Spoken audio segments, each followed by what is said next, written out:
Subscribe now and press the bell icon. Never miss an update. Hello and welcome to my YouTube channel maths with magician अभी।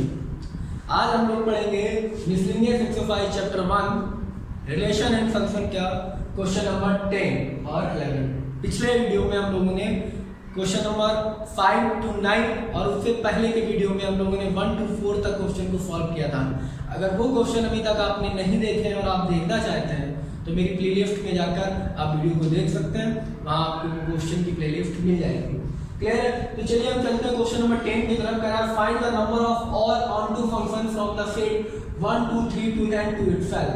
That means आप यहां पे समझिए कि एक function set का है जहां 1 2 3 4 5 to n तक है और एक इधर दूसरा कोडोमेन का है 1 2 3 4 5 डॉट n तक। अब कह रहा है onto function find the number of all function from the set. Onto function तो हो सकता है इसकी इमेज 1 बने, 2 बने, 3 बने, 4 5 6 7 8 9, यानी इस 1 को प्री इमेज जाने के लिए x में बहुत सारे एलिमेंट हैं। ठीक है, ये x और y है तो x के बहुत से एलिमेंट सारे n, क्योंकि 1 to n है तो इसके पास n एलिमेंट। ये एक परम्यूटेशन का क्वेश्चन हो गया। देखिए 1 यहाँ पर एक टर्म है और ये n के साथ वर्क कर सकता है, यानी n के साथ परम्यूटेट हो सकता है। तो 1 की प्री इमेज n हो सकती है। अब मान लीजिए 1 की, ठीक है, 1 की प्री इमेज कितनी हो सकती है, n हो सकती है इनटू, अब 1 की इमेज मान लीजिए अगर 1 हो गई। क्लियर? परम्यूटेशन को ध्यान करिए, कुछ ऐसे करके जब फिगर दिए होते हैं तो उनको रखते हैं कि यहाँ पर प्लेस करने के 9 तरीके। फिर यहाँ अगर हमने एक नंबर प्लेस कर दिया तो फिर यहाँ 8 रह गए, यहाँ पर हमने फिर 8 की जगह 2 या कोई नंबर पुट कर दिया तो यहाँ वे रह जाएंगे 7। तो वेज कम होते हैं, तरीके कम होते रहते हैं। तो यहाँ 1 की प्री इमेज पाने के n वेज थे। अब 1 की अगर मान लीजिए प्री इमेज 1 हो गई तो अब 2 के प्री इमेज पाने के तरीके कितने रह गए, n-1, एक कम हो गया। अगले के फिर n-2, अगले के फिर n-3, यानी तरीके वेज कम होते जा रहे हैं क्योंकि ये नंबर के साथ इमेज अगर बनाता रहेगा, क्योंकि रिपीट नहीं कर सकते ना उसको, फंक्शन नहीं बनेगा। और डॉट डॉट कहां तक जाएंगे, n तक, और n से लेके 1 तक जाने को ऐसे हम लिखते हैं 3 into 2 into 1, तो क्या लिखते हैं 3 factorial, 4 into 3 into 2 into 1 equal to 4 factorial. इसी तरीके अब n into n-1 ये परम्यूटेशन में पढ़ा है, क्या लिखते हैं n फैक्टोरियल। तो this is the n factorial, the total number of all onto function। ठीक है, तो total number of onto function कितने हो सकते हैं, फैक्टोरियल n। ठीक है, ये भी तरीका ये भी तरीका, दोनों तरीके। चलिए ये आपको आई होप समझ में आएगा, इजी क्वेश्चन था। थोड़ा सा आपको ध्यान अगर परम्यूटेशन के बारे में तो आप इजीली इसको सॉल्व कर सकते हैं। नेक्स्ट क्वेश्चन नंबर 11 कह रहा है कि late f be the abc and t be the 1 2 3 find the f inverse end of the following. इनके इनवर्स चाहिए function f from f to t। ये चल रहा था फंक्शन f to t, ठीक है। अब f to t इसका हमें f to f यानी इसका इनवर्स भी चाहिए। इफ इट एग्जिस्ट, क्या अगर एग्जिस्ट करता है तो इनवर्स बताइए। तो देखिए फंक्शन का इनवर्स एग्जिस्ट करने के लिए फंक्शन 1 1 और 1 2 होना चाहिए। अब ये फंक्शन अगर f a 3 है, इसका मतलब क्या, f a की वैल्यू 3 है, f b की वैल्यू 2 है और f c की वैल्यू 3 है। क्लियर है? तो f b 2 and f c 1। That means देखिए सबकी अपनी एक इमेज है और सारे के सारे एलिमेंट की आपस में इमेज है, तो फंक्शन 1 1 भी है और ऑनटू भी है। देखिए a b c और 1 2 3, a कर रहा है 3 के साथ, b कर रहा है 2 के साथ, c कर रहा है 1 के साथ। तो ये फंक्शन कैसा है, 1 1 एंड ऑनटू। और जब फंक्शन 1 1 ऑनटू होता है तो इसका इनवर्स निकाल सकते हैं। कैसे, इसकी डोमेन डोमेन जो हमारी जो ये रेंज बनती है, क्योंकि रेंज बन गई ना, ठीक है, कोडोमेन क्या हो जाती है, रेंज हो जाती है। Range is the set of codomain बन जाता है, इक्वल बन जाते हैं, दोनों बराबर हो जाते हैं। तो हम कहते हैं ये क्या हो गया, ये हमारी बन गई onto. Range is the subset of codomain, तो ये बन गई हमारी 1,1,2, मतलब 1,1,2 बन गई, तो इनको पलट देते हैं, यानी जो डोमेन थी वो रेंज और जो रेंज थी वो डोमेन बन जाएगी। अब फंक्शन इस तरीके से ना चल के ऐसे लिखा जाएगा, क्लियर है?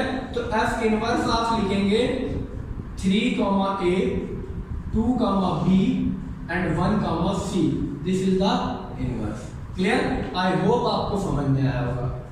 नेक्स्ट हम बात करते हैं इस फंक्शन की, तो यहाँ देखिए f of a equal to 2 लिखा हुआ है, f of b equal to 1 लिखा हुआ है, एंड f ऑफ b जो है वो f ऑफ c के इक्वल है, दोनों की वैल्यू 1 है, ठीक है? So this is many to one function, so inverse doesn't exist, और जब एग्जिस्ट नहीं करेगा तो आपको बताना भी है क्यों नहीं एग्जिस्ट करेगा, क्योंकि एफ बी और एफ सी की दोनों की वैल्यू 1 है, तो ये मैनी टू वन फंक्शन है, ठीक है? आप समझ सकते हैं यहाँ पर ए बी सी 1 2 3, ए की तो हमारे 2 हो जाएगी, बी और सी की 1 बनेगी, तो मैनी टू 1 बनना है, इसलिए हमारा फंक्शन इनवर्स नहीं दे पाएगा। I hope you understand very well, so pause the video and note it down. चलिए तो हम देखते हैं अपना नेक्स्ट क्वेश्चन क्या है। Consider the binary operation asterisk r cross r to r and o r cross r to r defined as a asterisk b equal to modulus of a minus b and a o b equal to a for all abc belongs to r, so that asterisk is commutative but not associative, o is associative but not commutative, further so that इसी के साथ दिखाना है for all abc belongs to r, a asterisk b o c equal to a asterisk b o b asterisk c.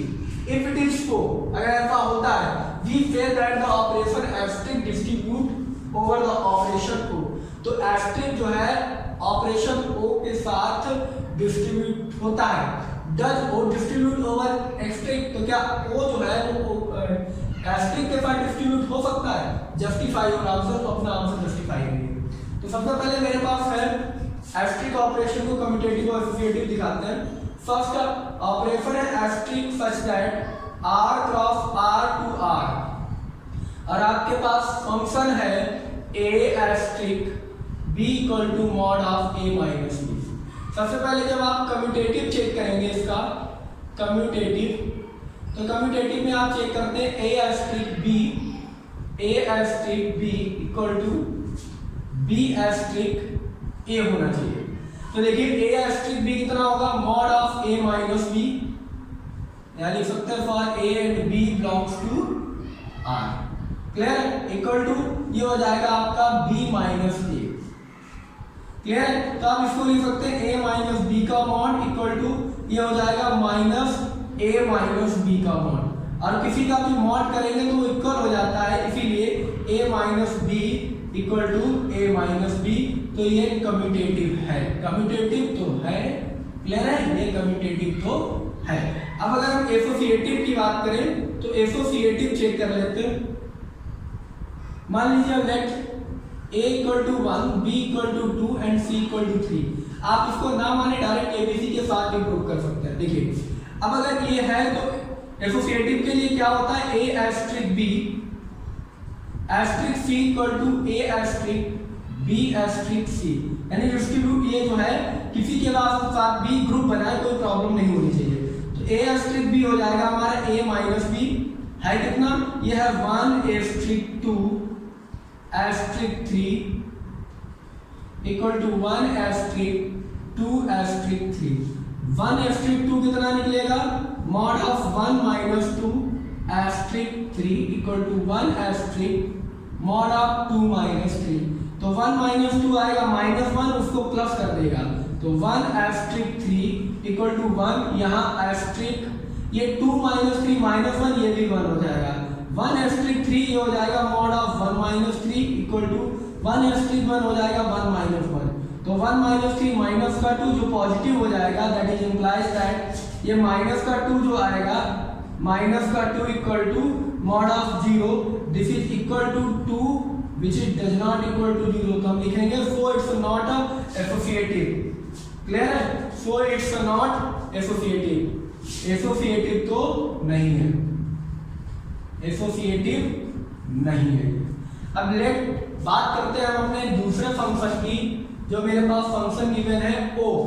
ओ की बात करें तो O such that r cross r to r आपके पास गिवन है, और हमारे पास जो इसका बाइनरी ऑपरेशन है वो है a asterisk b equal to a for all a belongs to r। Clear है? तो देखिए आप इसमें जब वैल्यू को रखेंगे तो मान लीजिए आपने a इक्वल टू 1 2 3 लिया हुआ है। क्लियर है? तो आपको कम्यूटेटिव के लिए क्या होना चाहिए? कम्यूटेटिव के लिए a asterisk b equal to b asterisk a आना चाहिए। तो a एस्ट्रिक b आएगा a और b एस्ट्रिक आएगा b, तो जो कि इक्वल नहीं है तो ये कम्यूटेटिव नहीं है। क्लियर है? तो इसलिए कम्यूटेटिव नहीं है। एसोसिएटिव अगर आप चेक करें तो एसोसिएटिव देखिए, associative a asterisk b asterisk c equal to a asterisk a star b star c, आप स्टार भी बोल सकते हैं, ठीक है? तो a एस्ट्रिक b कितना, सॉरी एस्ट्रिक नहीं यहाँ पे लगाएंगे, आई एम सॉरी, ये o लगाइए, यहाँ पे ऑपरेशन o है, ये o करिए इसको, o है ऑपरेशन, सारी जगह o है, एस्ट्रिक नहीं है, एस्ट्रिक दूसरे में था, ये ऑपरेशन o है, इसको सही कर लीजिए, ये o हो गया, ये o हो गया। क्लियर है? अब देखिए a o b a आता है, b o a, first term आता है ना, a o b a आएगा तो b o a b आएगा, तो ये कम्यूटेटिव तो नहीं हुआ। एसोसिएटिव में a o b of c a of b of c b o c, ठीक है? तो a o b हमारा a आएगा, o c equal to a o b o c हमारा b आएगा। अब a और c में हमेशा a o c a आएगा और a o b a आएगा, तो दोनों इक्वल आ गए, हम कहेंगे सो इट्स एसोसिएटिव, एसोसिएटिव। आप चाहें तो इसमें 1 2 3 रख के भी इसको सॉल्व कर सकते हैं। क्लियर है? अब हमारे पास हमने आधा क्वेश्चन प्रूव कर दिया कि ये एस्ट्रिक जो है वो कम्यूटेटिव है लेकिन एसोसिएटिव नहीं है। ओ ऑपरेशन ओ जो है वो कम्यूटेटिव है नहीं है लेकिन एसोसिएटिव है। क्लियर है? इसके बाद हमें ये प्रूव करना है कि ये जो भी फंक्शन हमारा एस्ट्रिक, ठीक है, एस्ट्रिक है, ये डिस्ट्रीब्यूट करता है ओवर ओ, और उसके बाद बताना है कि ओ जो डिस्ट्रीब्यूट करेगा over asterisk. So pause the video and note it down. तो देखिए पहले तो हम इसको ये प्रूव करेंगे कि ए जो है एस्ट्रिक बी ओ सी जो है वो A asterisk B O B asterisk C के बराबर है, यानी asterisk distribute over operation O है।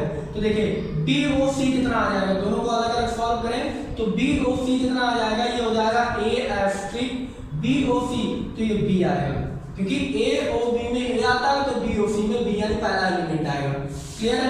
ए एस्ट्रिक बी में क्या आएगा, ए माइनस बी का mod O, B minus C में क्या आएगा, B minus C modulus of B minus C.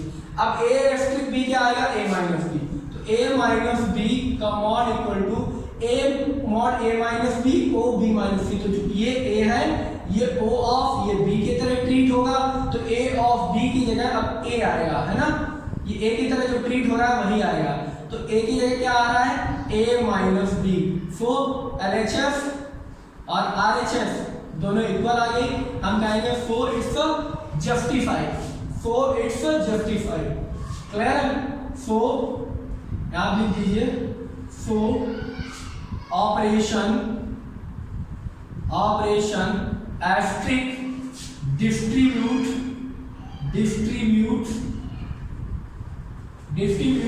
Over the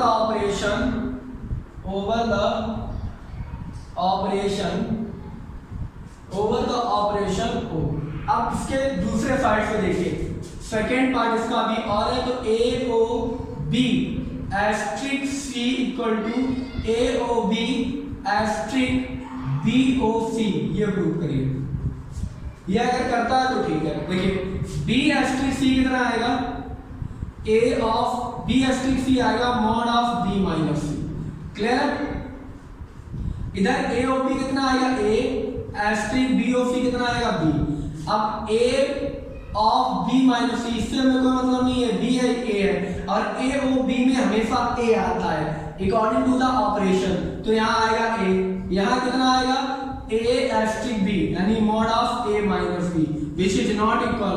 तो हम लिखेंगे zero O distribute, O does not distribute over asterisk operation, so operation O does not distributes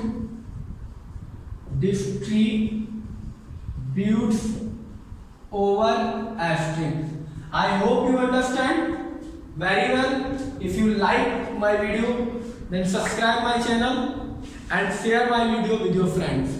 So pause the video and note it down. चलिए हम देखते हैं अपना next question क्या है। Given a non empty set of x, let asterisk px cross px to px we defined as a asterisk b equal to a minus b equal to a minus b equal to a minus b union b minus a for all a comma b belongs to px, so that the empty set phi is the identity operation, identity for the operation and asterisk of all the element a of px are invertible with a inverse equal to a। Hint दिया गया a minus phi union phi minus a equal to a। तो देखिए सबसे पहले आपको invertible दिखाना है कि फाई इन्वर्टिबल है। तो देखिए आप क्या लिखेंगे, आप लिखेंगे सबसे पहले it is given that asterisk such that px cross px to px, ये गिवन है, क्लियर है। और ये डिफाइंड है कुछ इस तरीके से कि a एस्ट्रिक b जो है वो a minus b union b minus A है, क्लियर है। ये हमारे पास गिवन है जहां a कॉमा b किससे बिलोंग करते हैं, px से बिलोंग करते हैं। अब हमें क्योंकि फाई को आइडेंटिटी ऑपरेशन दिखाना है, तो फाई अगर आइडेंटिटी ऑपरेशन है तो हम लिखेंगे now let a belongs to px, then we get a asterisk phi equal to a, clear है, और phi asterisk a, यानी a asterisk phi करें तब भी a आ जाए और a asterisk phi करें तब भी a आ जाए। तो अगर ऐसा आता है तो हम लिखते हैं कि जो phi जो है, क्योंकि ये कंडीशन होती है ना a asterisk e equal to e asterisk a, ये होती है आइडेंटिटी। तो e इसको आइडेंटिटी बोलते हैं, तो इसलिए फाई को आइडेंटिटी बोलेंगे तब अगर ऐसा ये इक्वल कर देता है। तो a एस्ट्रिक फाई की अगर बात करें तो आएगा a minus phi union phi minus a which is क्या आएगा, देखिए इक्वल टू ये आ जाएगा हमारा a में से फाई को कम करेंगे तो a में से फाई कम होगा a यूनियन फाई में से a कम होगा, तो हमेशा हमारे पास क्या बचेगा फाई, क्योंकि फाई से a से फाई और फाई से a, तो दोनों का यूनियन निकालेंगे a, क्लियर है। अपोजिट करें q माइनस a के लिए, तो ये q माइनस a के लिए फॉर फाई एस्ट्रिक a, तो ये आ जाएगा phi minus a union a minus phi, ये भी बचेगा हमारा phi union a which is a। So phi is the identity element for the operation, for this operation भी लिख सकते हैं, फॉर दिस ऑपरेशन, क्लियर है। तो इस ऑपरेशन के लिए जो है वो ये हमारा आइडेंटिटी ऑपरेशन है। चलिए अब हम बात करते हैं, अब हम बात करेंगे इसके इनवर्स के लिए, ठीक है। तो देयरफॉर नाउ इन एलिमेंट कब निकलता है, now in element a which is belongs to px have invertible if v belongs to px, ठीक है, invertible is exist if b belongs to px is exist in the operation, ठीक है। अगर operation में एक अगर मान लीजिए ए कोई एलिमेंट है जो px से बिलोंग करता है और उसी ऑपरेशन में अगर b कोई एलिमेंट एग्जिस्ट करता है जो px से पावर सेट ऑफ x से बिलोंग करता है, तो हम कहते हैं कि वो b जो है वो a का इनवर्स है, यानी फिर वो इन्वर्टिबल है। अगर एग्जिस्ट करता है तो इन्वर्टिबल है और अगर एग्जिस्ट नहीं करता है तो इन्वर्टिबल नहीं है। तो हम लिखते हैं, देखिए अब हमारे पास कंडीशन क्या होती है, a asterisk b equal to e आ जाए या b asterisk a equal to e आ जाए। तो a और b को हमने यहाँ पे बदला हुआ है, तो a asterisk b equal to हमारे पास फाई आ जाए या b asterisk a equal to phi आ जाए। क्लियर बात समझिए आप, a asterisk b equal to phi आ जाए या b asterisk a equal to phi आ जाए। तो सबसे पहले बात करते हैं a asterisk b equal to phi के लिए। For a asterisk b equal to phi के लिए, तो a asterisk b equal to phi के लिए अगर हम बात करें तो मेरे पास कारण क्या बनेगा, देखिए अब आपके पास यहाँ से बन जाएगा a माइनस b यूनियन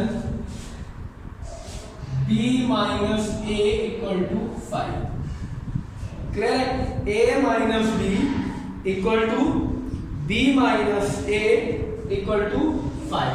अब फाइव कब मिलेगा आपको, आपको फाइव तभी मिलेगा, now we can see that जब a और b बराबर होंगे, a minus b union b minus a equal to five.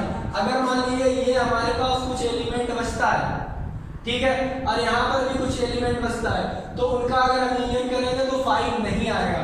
तो हमें कुछ ऐसा करना चाहिए जिससे ए के सारे एलिमेंट खत्म हो जाए। तो ए के सारे एलिमेंट कब खत्म हो सकते हैं, जब ए के बराबर आ जाए। क्लियर है, तो नाउ वी कैन सी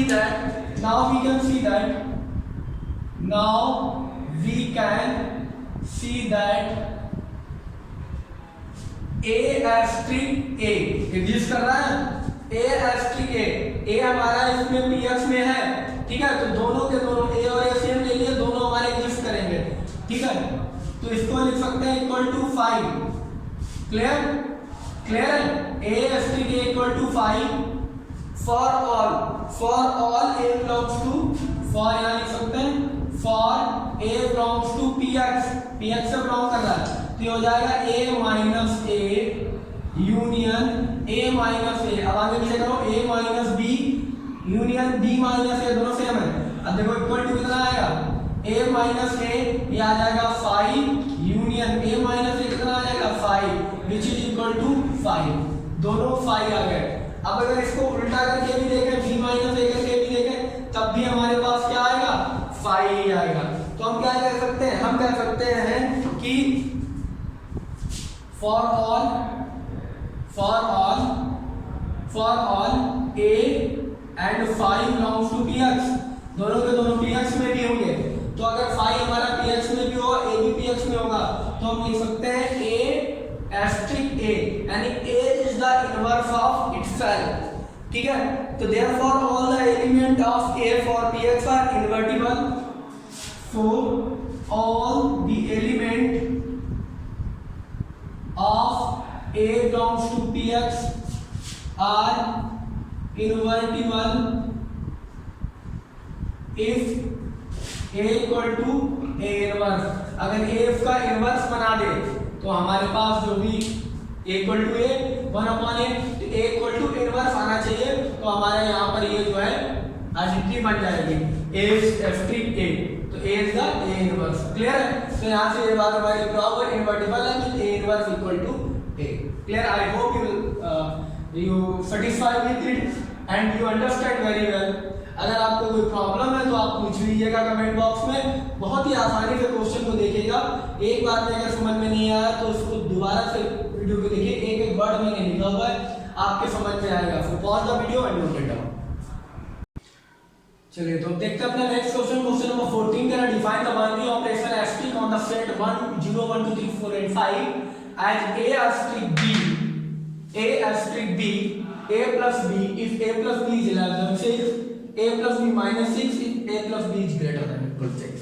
अगर 6 से a plus b छोटा है तो a plus b, और a plus b है 6 से बड़ा या बराबर है तो a plus b minus 6. Clear है?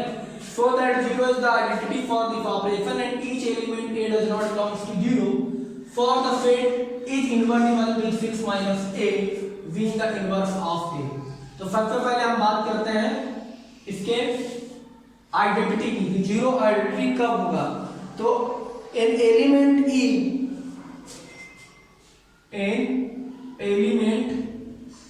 E which is belongs to X, यानी set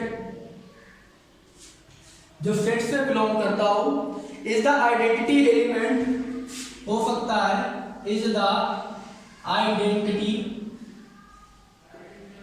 element for the operation if a asterisk b, a asterisk e equal to a equal to e asterisk a आ गया, ठीक है? For all a comma e belongs to x यानी set. Clear? अब देखिए a asterisk e, अगर 0 is the identity, so 0 is identity. अब हमें 0 को आइडेंटिटी दिखाना है तो हमें लिखना पड़ेगा a asterisk 0 equal to a equal to 0 asterisk a for all a comma 0 belongs to x. Clear है? ये x में 0 है. अब देखिए इसको क्या लिखेंगे? इसको लिखेंगे a plus 0, जो क्या आएगा? a आएगा. दूसरा, अब अगर आप ये लिखें 0 plus a तब भी a आएगा. क्लियर है? तो आप लिखेंगे so 0 is for all a comma 0 belongs to x. For 0 is the identity element for this operation. तो इस ऑपरेशन के लिए 0 जो है वो आइडेंटिटी ऑपरेशन है, क्योंकि a प्लस 0 जो है वो 0 प्लस a की कंडीशन को फॉलो कर रहा है और हमें वापस a मिल रहा है. ठीक है? अब हम बात करते हैं n एलिमेंट इसके इनवर्टिबल की. तो n element a belongs to x is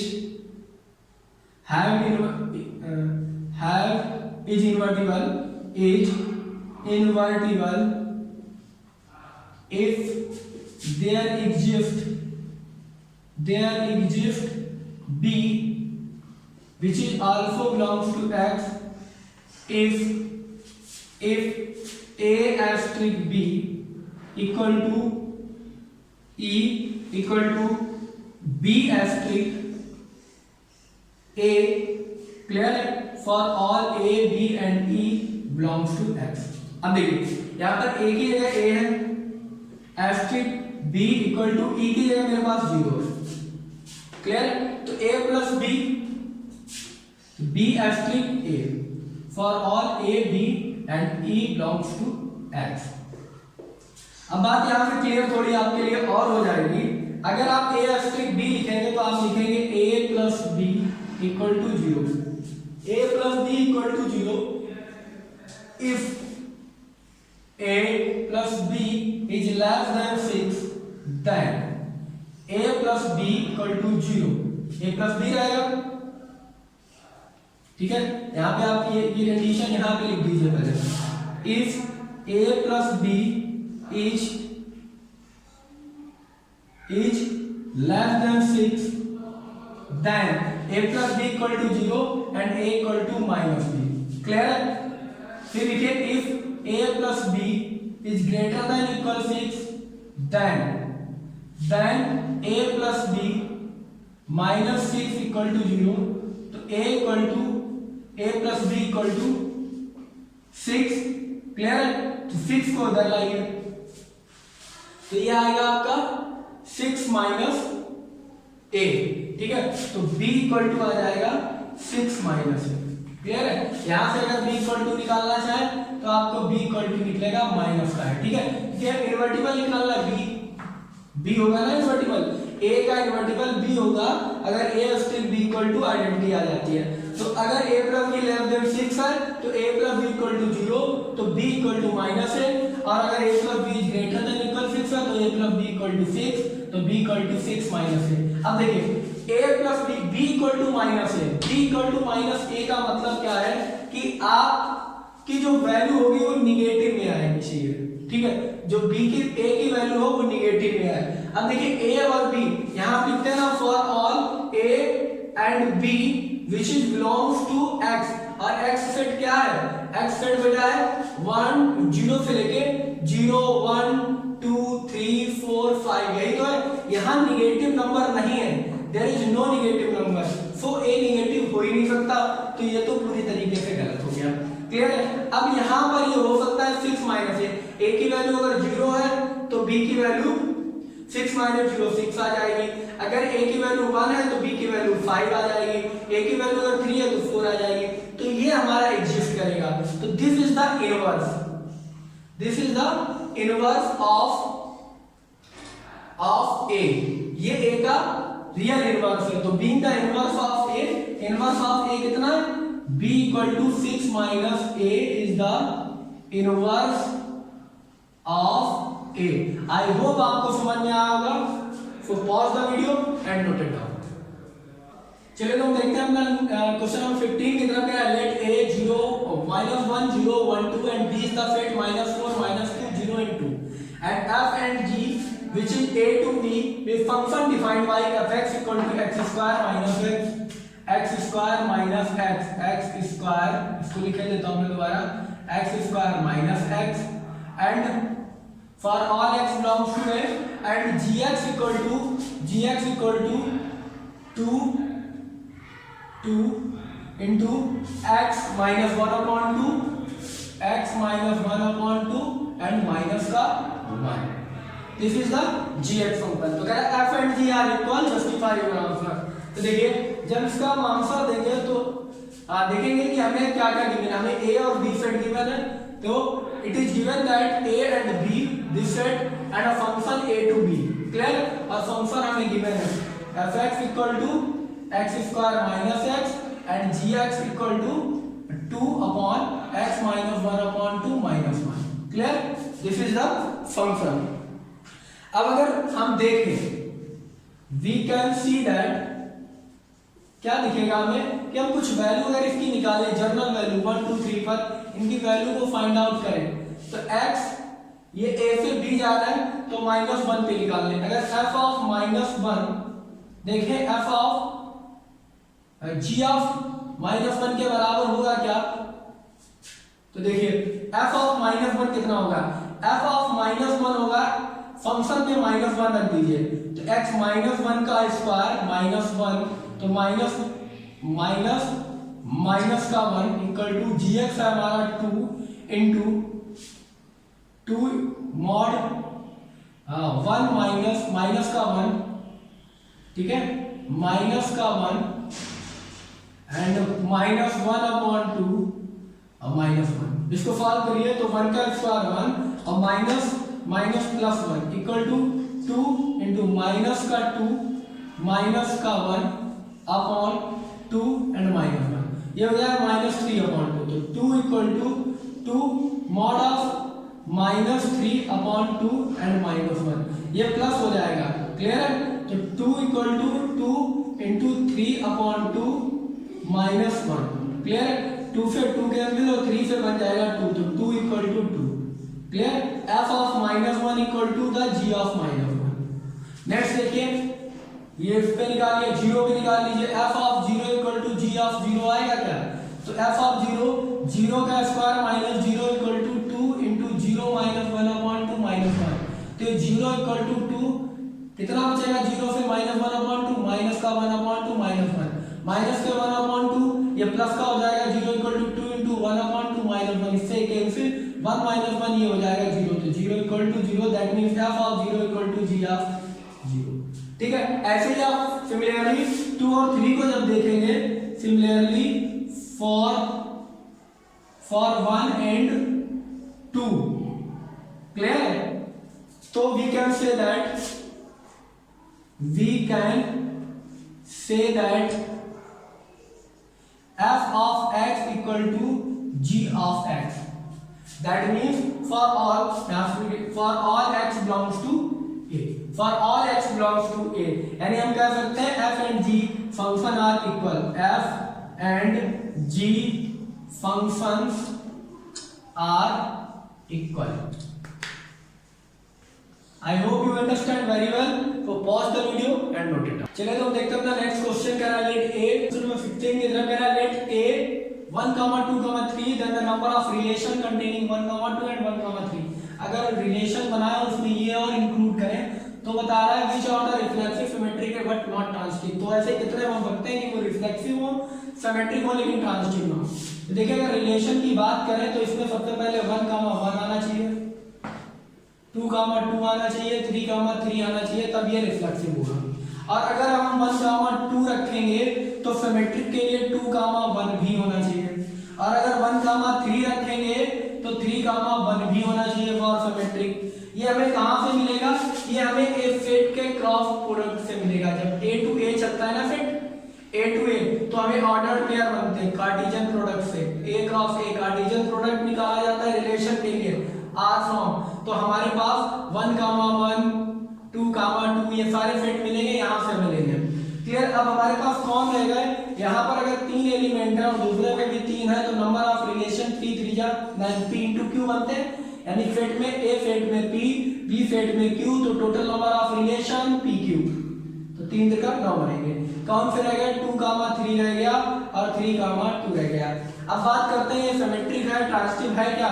तो देखिए यहाँ पर 3, 1 है, 1, 2 है, a, b, b, c. तो क्या a, c है, 3, 2 है? नहीं है.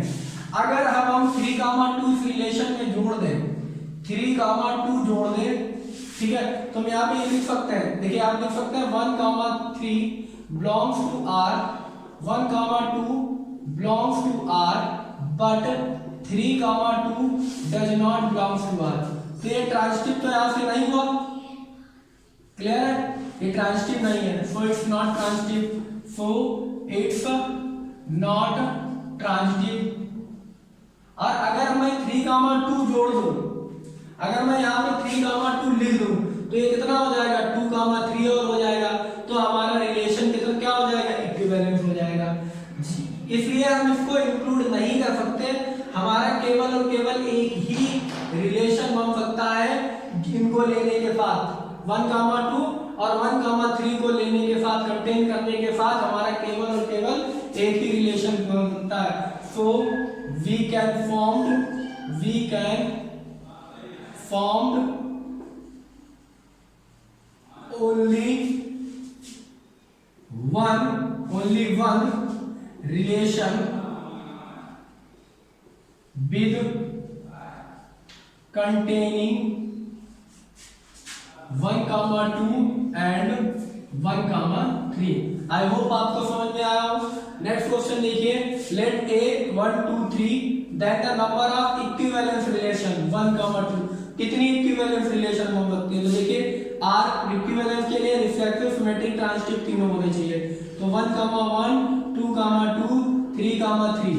अब अगर आप 1, 2 रखेंगे तो आपको 2, 1 भी रखना पड़ेगा.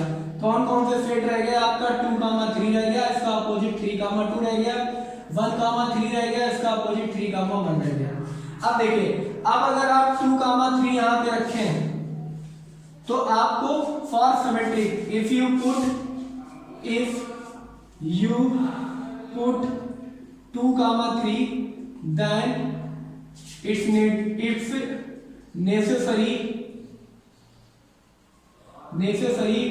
for equivalence या for symmetric you put 3, 2 in relation. तो 2, 3 रखा तो आपको 3, 2 भी रखना होगा. तो देखिए अगर हमें यहाँ पर हम 2, 3 रखते हैं तो 3, 2 हमें रखना पड़ेगा. ठीक है, ये मैंने कंडीशन लिख दी है. इफ 2, 3 आपका नेसेसरी. क्लियर है? अब ये तो एक रिलेशन आपका इक्विवेलेंस हो गया. दूसरा क्या हो सकता है? दूसरा इसी रिलेशन में आप 1, 1, 2, 2, 3, 3, 1, 2, 2, 1, 2, 3, 3, 2 और एक 1, 3 और रख दें, और 1, 3 रखें तो 3, 1 भी आपको रखना पड़ेगा। तो ये आपका दूसरा रिलेशन हो गया और यही आपका यूनिवर्सल भी हो गया। ठीक है, this is the universal relation, this is universal relation. यानी दैट मीन्स आप समझ पा रहे हैं कि ऐसे हम केवल 2 ही नंबर ऑफ एलिमेंट बना सकते हैं। ठीक है, यानी 2 ही हम इक्विवेलेंस रिलेशन बना सकते हैं जिसमें 1/2 इंक्लूड हो। क्लियर है, एक ये। सो pause the video and note it down. चलिए तो देखते हैं अपना नेक्स्ट क्वेश्चन कह रहा है f r to r with a signum function defined as fx equal to x is greater than 0 1 equal to 0 0 less than to minus 1 and g r to r which is the greatest integer function that means less than or equal to, या तो integer से कम हो या बराबर हो। फिर कह रहा है then does fog and gawk coinciding, तो क्या fog और gawk coincide करेंगे? तो देखिए सबसे पहले हमें क्या गिवन है, now let x which is belongs to 0 to 1 जो इसके बीच में रहेगा, यानी इसका मतलब क्या है, ये सेमी ओपन है। ठीक है, यहाँ 0 है यहाँ 1 है, 0 आपका जो है वो इंक्लूड नहीं है और 1 आपका जो है वो इंक्लूडेड है, इसलिए 0, 1 है। आई होप आप समझते होंगे। देन वी गेट, तो हमें क्या मिलेगा, then we get mod of greatest integer of x equal to आपको 1 मिलेगा if x is greater than 1, अगर x जो है वो 1 से बड़ा है। ठीक है, यानी 1 से बड़ा का मतलब है x अगर, क्योंकि यहाँ 1 से बड़ा तो है नहीं, if x equal to 1, अगर x equal to 1 है तो greatest integer of x आपको 1 मिलेगा। and if x is less than 1, अगर x इससे छोटा है, ठीक है, और 0 से बड़ा है, ठीक है, x is greater than 0 and less than 1, तो आपको क्या मिलेगा, तो आपको मिलेगा ये greatest integer of x equal to 0, तो आपको ये 0 मिलेगा। ठीक है, इतना तो आप समझते हैं कि 1 से कम होगा तो 0 पॉइंट समथिंग होगा तो इंटीजर 0 मिलेगा। therefore फॉग जब निकालेंगे आप, fog of x equal to हो जाएगा f ऑफ gx, और f ऑफ gx आपका क्या है, ग्रेटेस्ट इंटीजर ऑफ x। ठीक है, और greatest integer of fx function क्या बनेगा, फंक्शन आपका ये बनेगा कि f ऑफ 1, क्योंकि x की वैल्यू आपको 1 मिलेगी if x is equal to 1, और आपको f की वैल्यू वहां पर 0 मिलेगी, f0 if x belongs to 0 to 1, दोनों में ओपन इंटरवल लगा हुआ है। ठीक है, अगर x की वैल्यू 0 से कम होगी तो f0 ये देगा जनाब, क्लियर, 1 होगी तो आपको यहाँ पे 1 देगा, और f की वैल्यू अगर 1 हो गई, देखिए f की वैल्यू अगर 1 हो गई तो आपको क्या मिलेगा। ठीक है, अगर f की वैल्यू यहाँ पे 1 हो गई, if x equal to 1 तो f1 which is equal to greater than 0, तो आपको क्या मिलेगा, आपको 1 मिलेगा if x is equal to 1 या ग्रेटर देन 0, और आपको यहाँ पर 0 मिलेगा। ठीक है, 0, ठीक है, 0 और -1, तो यहाँ पर आपको ये 0 हो जाएगा, 0 if x belongs to 0 to 1। तो फॉग जो हो गया आपका ये निकल आया। अब आप अगर गॉफ की बात करें तो गॉफ हो जाएगा g of fx, g of fx आ जाएगा आपका g ऑफ 1, जब x आपका बड़ा होगा, क्लियर है। ठीक है, when x is greater than equal 1, तो x is greater than 1 होगा तो आपको g1 मिलेगा, और g1 कब होगा, ठीक है, यहाँ पर 1 रखेंगे तो ये हो जाएगा greatest integer of 1 equal to 1 मिल जाएगा। ठीक है, तो 1 पे यहाँ पर भी फॉग में भी 1 मिल रहा है आपको, और गॉफ में भी 1 मिल रहा है। क्लियर हो गई ना इतनी बात, फॉग में भी आपको 1 मिला और गॉफ में भी आपको 1 मिला, दोनों में आपको 1 मिल रहा है। लेकिन then when x is belongs to 0 to 1, जब ये 0 to 1 होगा हमें क्या मिलेगा, we get fog of x equal to 0, fog हमेशा 0 मिलेगा जब ये 0 to 1 है, और गॉफ हमेशा 1 मिलेगा, और gof of x equal to आपको 1 मिलेगा कि गॉफ हमेशा 1 ही रहेगा, ग्रेटेस्ट इंटीजर 0 से 1 से 0 के लिए 0 और -1 के लिए -1, ग्रेटेस्ट इंटीजर आपको वहां पे मिल जाएगा। तो gof x equal to 1, fog x equal to 0 मिलेगा, जो आपका इक्वल नहीं होगा। क्लियर? देयरफॉर हम यहाँ पे लिखेंगे therefore fog and gof do not coincide, ठीक है, कोइंसाइड इन 0 to 1, दोनों कोइंसाइड नहीं होंगे 0 to 1 में। क्लियर है?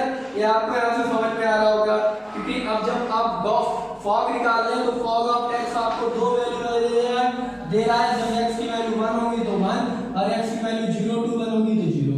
क्लियर है? और गॉफ आपको 1 दे रहा है, तो क्लियर फॉग आपको 0 दे रहा है 0 to 1 पे, और गॉफ हमेशा आपको क्या दे रहा है, 1 दे रहा है, तो ये दोनों सेम वैल्यू नहीं है।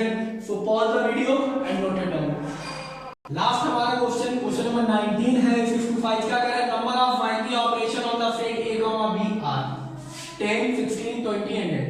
तो देखिए कह रहा है a आपके बाइनरी ऑपरेशन में a, b है, ठीक है, तो हो सकता है आप a, b में आपको b मिले, a मिले, a, b में आपको b मिल जाए, ठीक है, यानी कहने का मतलब है यहाँ पर a में आपको a b मिल सकता है, यहाँ b से आपको a और b कुछ भी मिल सकता है, कोई भी आप बाइनरी ऑपरेशन बन सकता है, a asterisk b equal to, clear, a हो जाए, a asterisk b equal to b आ जाए, a asterisk b equal to, फिर ये बदल जाए, ठीक है, a asterisk b equal to a b आ जाए, a asterisk b equal to b a आ जाए। तो देखिए दो इससे कॉम्बिनेशन बन सकते हैं, a हो सकता है, a b हो सकता है, b a हो सकता है, b a हो सकता है। तो टोटल हमारे पास परम्यूटेशन कितने बने, 2 की पावर 4 विच इज 16। क्लियर है? हमारे पास 2 पे 2 बन सकते हैं, तो 2 की पावर 1 2 3 4, 2 की पावर 2, ये देखिए ये 2 बन सकते हैं, 2 बन सकते हैं, फिर ये 2 बन सकते हैं, फिर ये 2 बन सकते हैं, 2 3 4 8 9 16। या डायरेक्ट आप एक रूल लिख दीजिए। बाइनरी ऑपरेशन कैसे होता है, बाइनरी ऑपरेशन होता है कि ऐसे a cross a to a। तो बाइनरी ऑपरेशन का नंबर निकालने के लिए अगर सेट a में मान लीजिए सेट a में m एलिमेंट है, क्लियर है, सेट b में n एलिमेंट है, तो हमारे पास total number of binary operation, total number of binary operation 2 की पावर m है, 2 की पावर m की पावर n, यानी यहां पर देखिए 2 एलिमेंट होंगे, दूसरे में भी 2, तो 2 की पावर 2 4 और 2 की पावर 4 इक्वल टू 16। क्लियर है? तो इससे भी आप निकाल सकते हैं और इससे भी आप निकाल सकते हैं, तो टोटल 16 बनेंगे, ये आप इस पर टिक करिएगा। तो this is the right answer. Clear है? ए से कोई भी a आ सकता है या b आ सकता है, उसी तरीके से b से या तो a आ सकता है या b आ सकता है। तो टोटल 2 और 2 4 में, तो 2 की पावर 4 आप रख दीजिए, आपका आंसर आ जाएगा। सो pause the video and note it down.